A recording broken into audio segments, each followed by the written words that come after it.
So hello young doctors. इससे पहले की वीडियोस में हमने डिस्कस किया था कि जब भी हमें ओर से मेटल बनाना है, first step is concentration of ore. पहले ओर में से गैंग, मैट्रिक्स, जितने भी इम्प्योर पार्टिकल्स हैं उसको रिमूव करना है। Second is extraction of metal from ore. इसके लिए दो फर्दर स्टेप्स हैं। पहले ओर को ऑक्साइड में बदलना है, ईदर बाय रोस्टिंग और बाय कैल्सिनेशन। फिर उसी ऑक्साइड को रिड्यूस करके मेटल बनाना है बाय रिडक्शन। अब जो रिडक्शन है ना, ये फर्दर हो सकती है रिएक्टिव के लिए, बहुत ज़्यादा रिएक्टिव एलिमेंट्स के लिए the process employed is electrometallurgy, और मॉडरेटली रिएक्टिव के लिए प्रोसेस इन्वॉल्व इज पायरोमेटलर्जी। वैसे तो रिडक्शन ही करना है, लेकिन डिफरेंट एलिमेंट्स के लिए डिफरेंट प्रोसेसेस इन्वॉल्व है। और लेस रिएक्टिव एलिमेंट्स के लिए the method employed is hydrometallurgy. अब ये हाईली रिएक्टिव मेटल कैसे पता चलेगा, उसके लिए एक रिएक्टिविटी सीरीज होती है। जैसे मैंने आपको याद करने की ट्रिक भी बताई थी, ली के बाप से काका ने मांगी, वो लिथियम, पोटेशियम, बेरियम, ऐसे करके चलती रहती है पूरी सीरीज। तो जो बहुत ज़्यादा रिएक्टिव एलिमेंट्स है, लिथियम, सोडियम, पोटेशियम, एल्यूमिनियम, ये सब है ना, उनके लिए इलेक्ट्रोमेटलर्जी इज एम्प्लॉयड। इसमें क्या करते हैं, उसका सॉल्ट ले लेंगे फ्यूज्ड, और उसमें से बाहर से इलेक्ट्रिसिटी पास करेंगे। जैसे अगर आपने NaCl लिया है तो बाहर से अगर हम इलेक्ट्रिसिटी पास करेंगे तो ये टूट जाएगा Na पॉजिटिव में और Cl नेगेटिव में। Anion will move towards anode whereas cations will move towards cathode. तो कैथोड पर डिपोजिशन होती है मेटल की, और एनोड पे कोई गैस रिलीज होती है मोस्ट ऑफ द केसेस में। तो इस तरीके से हमें कैथोड पर जो है मेटल मिल जाएगा। Next is pyrometallurgy. ये मॉडरेटली रिएक्टिव एलिमेंट्स के लिए लगता है। इससे पहले वाले वीडियोस में मैंने आपको पायरोमेटलर्जी कराया भी है। यहाँ पे हम कोई रिड्यूसिंग एजेंट के साथ उसके ऑक्साइड को ट्रीट करते हैं। कोई ऑक्साइड होगा ना, उसको रिड्यूसिंग एजेंट के साथ ट्रीट करेंगे तो वो क्या बनाएगा, मेटल फॉर्म करेगा। हाइड्रोमेटलर्जी ये बहुत ही लेस रिएक्टिव एलिमेंट जैसे कि सिल्वर और गोल्ड के केस में एम्प्लॉयड होता है ये वाला मेथड। अब इसमें क्या करते हैं, जैसे कि गोल्ड ले लेते हैं। गोल्ड को पहले उसके किसी सोल्यूशन में डालकर उसको सॉल्युबल कॉम्प्लेक्स बना लेंगे उसका। देन उसके बाद उसी में ज़्यादा रिएक्टिव एलिमेंट डालेंगे ताकि वो उसको डिस्प्लेस कर दे। जैसे हमने इसमें डाल दिया, जिंक डाल दिया। अब जिंक इसको डिस्प्लेस कर देगा गोल्ड को अपनी जगह से, तो यहाँ पे गोल्ड बन जाएगा। अब यहाँ पे भी गोल्ड था, फिर बाद में गोल्ड बनने का क्या मतलब है, क्योंकि ये वाला गोल्ड जो था ये इम्प्योर था। अब उसके बाद डिजोल्व करने के बाद और जब हम उसमें से एक्सट्रैक्ट करेंगे ना, ये वाला जो गोल्ड बनेगा ये काफ़ी प्योर फॉर्म में बनेगा। तो these were 3 methods for conversion of oxide into its metal. इस वाले वीडियो में हम डिस्कस करेंगे इलेक्ट्रोमेटलर्जी। इससे पहले वाले वीडियोस में मैंने आपको पायरोमेटलर्जी बताया है। So electrometallurgy is the process of extraction of metal by electrolysis of their fused salt. So electrolysis is extraction of metal by electrolysis of their fused salt. उन्हीं के फ्यूज सॉल्ट का अगर हम इलेक्ट्रोलिसिस करेंगे then we'll be getting metal, and that process is known as electrometallurgy. Extraction of aluminium from alumina. अब fused alumina लेंगे और उसमें से एल्यूमिनियम को एक्सट्रैक्ट करना है। Alumina is Al2O3। ये बैड कंडक्टर होता है इलेक्ट्रिसिटी का, और इसका मेल्टिंग पॉइंट भी काफ़ी हाई होता है। तो पहले इन चीज़ों पे वर्क करना है, उसके बाद फिर हम इसकी इलेक्ट्रोलिसिस करेंगे। इसमें ऐड करते हैं क्रायोलाइट। क्रायोलाइट इज Na3Al(F6), और इसमें ऐड करते हैं फ्लोरास्पार, दैट इज CaF2। ये एलुमिना को गुड कंडक्टर बनाता है इलेक्ट्रिसिटी का। इलेक्ट्रिकल कंडक्टिविटी जो इसकी इंक्रीज करता है, हाउ, उसका फ्यूजन टेम्परेचर डिक्रीज करके। जिस टेम्परेचर पे वो फ्यूज हो रहा था ना, उसको डिक्रीज कर दिया। अब ये कम टेम्परेचर पर ही फ्यूज हो जाएगा, मेल्ट हो जाएगा, आयंस में कन्वर्ट हो जाएगा, जिसकी वजह से इसकी इलेक्ट्रिकल कंडक्टिविटी भी इंक्रीज होगी। पहले लगभग इसका मेल्टिंग पॉइंट 2000 डिग्री सेंटीग्रेड था, लेकिन अब ये डिक्रीज होकर 1000 डिग्री सेल्सियस तक पहुंच जाएगा। So this is why we add cryolite and fluorspar. Now अब इसकी इलेक्ट्रोलिसिस करेंगे एल्यूमिना और क्रायोलाइट की, और इसकी इलेक्ट्रोलिसिस की प्रोसेस को बोलते हैं Hall and Heroult process. The process of obtaining aluminium by electrolysis of alumina is known as Hall and Heroult process. अब यहाँ पर हम लेंगे इसका पूरा complete electrolytic cell. Electrolytic cell you very well know ना, जिसमें हम बाहर से इलेक्ट्रिसिटी पास करते हैं और अंदर जो आयंस है वो ब्रेक करते हैं। यहाँ पर हम बाहर के ले लेंगे आयरन का एक टैंक। आयरन के टैंक में यहाँ पे अंदर लाइनिंग होगी। किसकी लाइनिंग, कार्बन की लाइनिंग। कार्बन हमने क्यों लिया है, क्योंकि कार्बन यहाँ पे किसकी तरह एक्ट कर रहा है, कैथोड की तरह।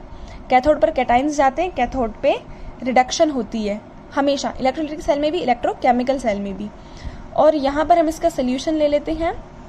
ये सोल्यूशन किसका है, मॉल्टन एल्यूमिना का। और मॉल्टन एल्यूमिना में क्या डाला हुआ है, क्रायोलाइट एंड फ्लोरास्पार। अब यहाँ पर हम ले लेते हैं बीच में क्या, एनोड, इस तरीके से इसका पूरा पूरा कंप्लीट सेटअप होता है।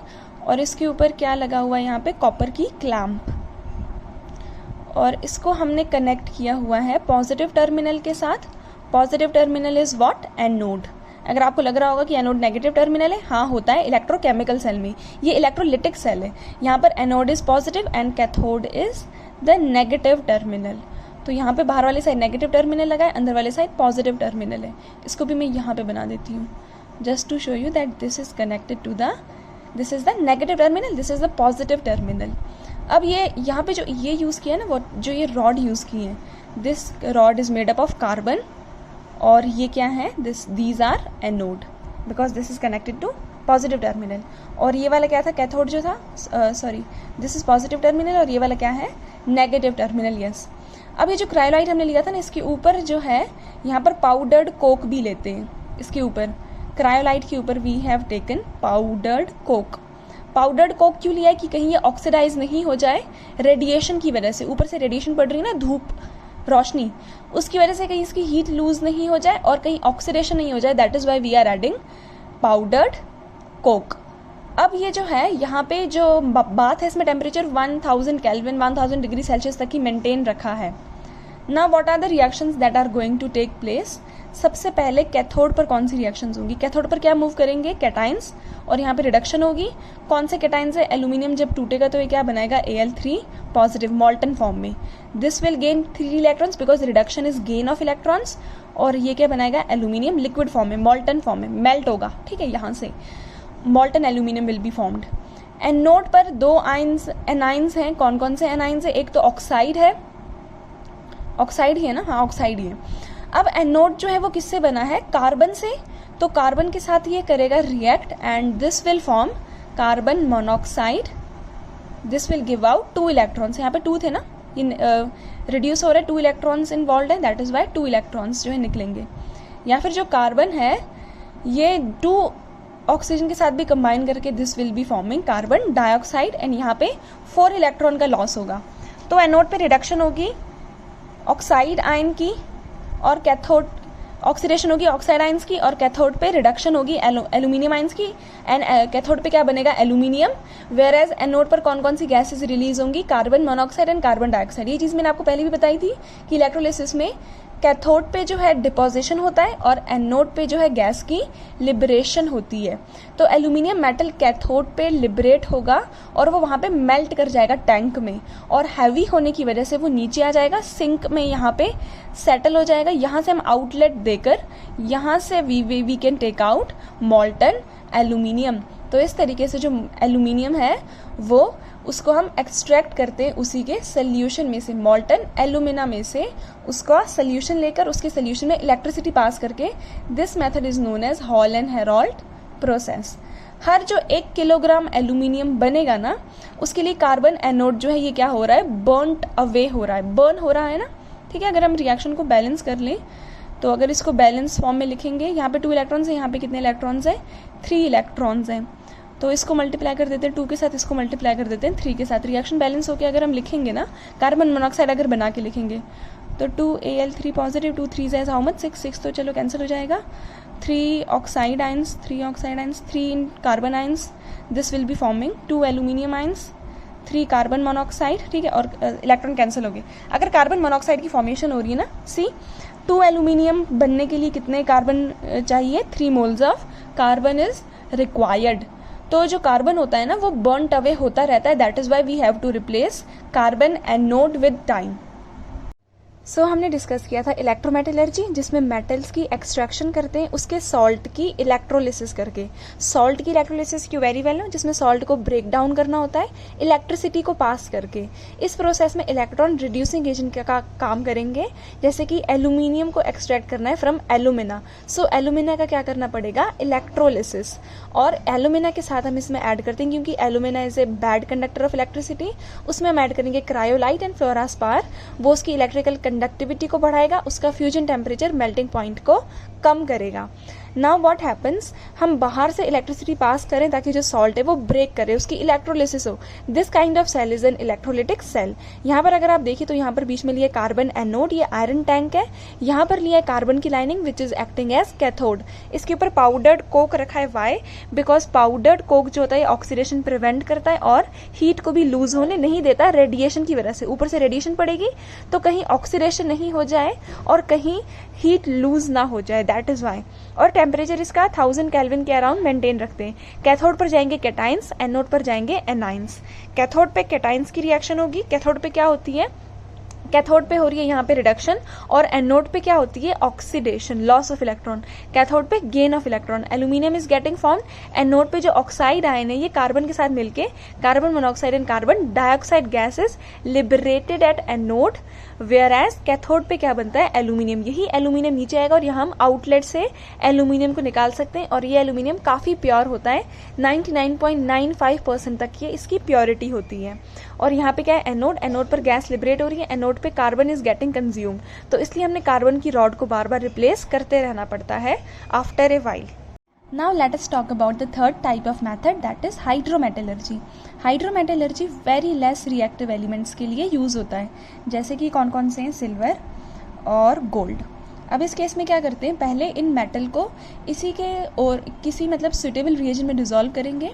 सिल्वर और गोल्ड को पहले डिसॉल्व करेंगे किसी सुटेबल रिएजेंट में टू फॉर्म सॉल्युबल कॉम्प्लेक्स। ये पहले बना देगा कोई सॉल्युबल कॉम्प्लेक्स।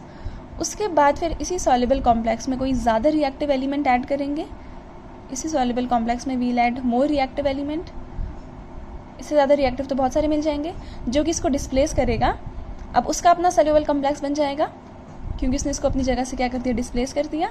और सिल्वर और गोल्ड यहाँ पे डिस्प्लेस हो जाएंगे। अब यहाँ पे जो यूज़ हुआ था ना सिल्वर गोल्ड, वो इम्प्योर था, लेकिन जो यहाँ पे बनेगा दैट विल बी प्योर। तो ये मेथड होता है हाइड्रोमेटलर्जी का। जैसे एग्जाम्पल के लिए हम देख लेते हैं सिल्वर। सिल्वर में साइनाइड लेते हैं, Cn नेगेटिव, और इसमें डालते हैं water and also oxygen. This forms a soluble complex AgCN whole twice, और इस पूरे पर चार्ज क्या आता है? नेगेटिव, एंड यहाँ पर रिलीज होते हैं OH नेगेटिव आइंस। रिएक्शन को एक बार बैलेंस कर लेते हैं। 2 ऑक्सीजन यहाँ पे 2 2 4 है, यहाँ पे भी 4 हो जाएंगे, हाइड्रोजन 4 है, ठीक है, बैलेंस्ड है। अब यहाँ पे Cn नेगेटिव माइनस है, यहाँ पे कितने? 5 हैं। इसको इंक्रीज करना पड़ेगा, 2 से इंक्रीज कर लेते हैं, 4 से इंक्रीज करेंगे तब जाके बराबर आएगा। यहाँ पे आएंगे 8 Cn नेगेटिव, यहाँ पे आएगा 4 सिल्वर आइंस। सो इस तरीके से होगी रिएक्शन। अब यहाँ पे क्या हो रहा है? अगर आप देखिए Ag जो है किस में जा रहा है? यहाँ से प्लस में जा रहा है। यहाँ पे 0 थी ऑक्सीडेशन स्टेट, यहाँ पे इसकी माइनस है, इसको काउंटर करने के लिए इस पर कितनी होगी? प्लस। तो यहाँ पे क्या हो रही है? सिल्वर की ऑक्सीडेशन हो रही है। नेक्स्ट इन अनदर, इसी के फर्दर एक और स्टेप में हम क्या करेंगे? इसमें ऐड करेंगे रिएक्टिव एलिमेंट, जैसे AgCN whole twice whole negative में हमने ऐड कर दिया जिंक। अब जिंक क्या करेगा? इसको इसकी जगह से डिस्प्लेस कर देगा, ZnCN whole 4, 2 negative will be formed, और यहाँ पर रिलीज हो जाएगा क्या? सिल्वर। रिएक्शन को बैलेंस कर लो, यहाँ पे कितने आ जाएंगे? 2। तो यहाँ पे क्या हो रहा है? जिंक इसको इसकी जगह से डिस्प्लेस कर रहा है। यहाँ पे इसकी ऑक्सीडेशन स्टेट प्लस थी, प्लस कुछ भी आ रही थी, यहाँ पे 0 आ रही थी, और oxidation followed by reduction. That is what happens in hydrometallurgy. पहले ऑक्सीडेशन होती है, उसके बाद रिडक्शन होती है। सेम हम गोल्ड के लिए भी बिल्कुल सेम रिएक्शन होती है। इस मेथड को बोलते हैं मैकआर्थर फॉरेस्ट साइनाइड प्रोसेस, क्योंकि यहाँ पे क्या यूज हो रहा है? साइनाइड यूज हो रहा है, दैट इज वाई। ये पूरा मेथड कौन सा था? हाइड्रोमेटलर्जी का। तो we have seen in hydrometallurgy process कि पहले हम उसको सॉल्युबल कॉम्प्लेक्स में कन्वर्ट करते हैं, फिर उसके बाद जो है हम उसको एक्सट्रैक्ट कर सकते हैं, ठीक है, उसके सॉल्युबल कॉम्प्लेक्स में से डिस्प्लेसमेंट रिएक्शन करके। सेम मेथड जो है ये लो ग्रेड ओर में से जब हमने कॉपर को एक्सट्रैक्ट करना होता है ना, तब भी यूज़ होता है। जैसे कि अगर आप कॉपर लेंगे, कॉपर सल्फाइड, इसमें ऑक्सीजन डालेंगे तो इसका सॉल्युबल कॉम्प्लेक्स बनेगा कॉपर सल्फेट। ये रिएक्शन ऐसे भी हो सकते हैं ऑक्सीजन की प्रेजेंस में, या ये रिएक्शन जो है बैक्टीरिया की प्रेजेंस में भी हो सकती है। नाउ अब कॉपर सल्फेट बन गया जो कि ज़्यादा सॉल्युबल है। कॉपर सल्फेट में फिर हम ऐड करते हैं आयरन, और यहाँ से क्या बनता है? आयरन सल्फेट, और कॉपर जो है ये बाहर आ जाएगा। ये तो यहाँ से प्योरीफाइड जो है कॉपर विल बी फॉर्म्ड।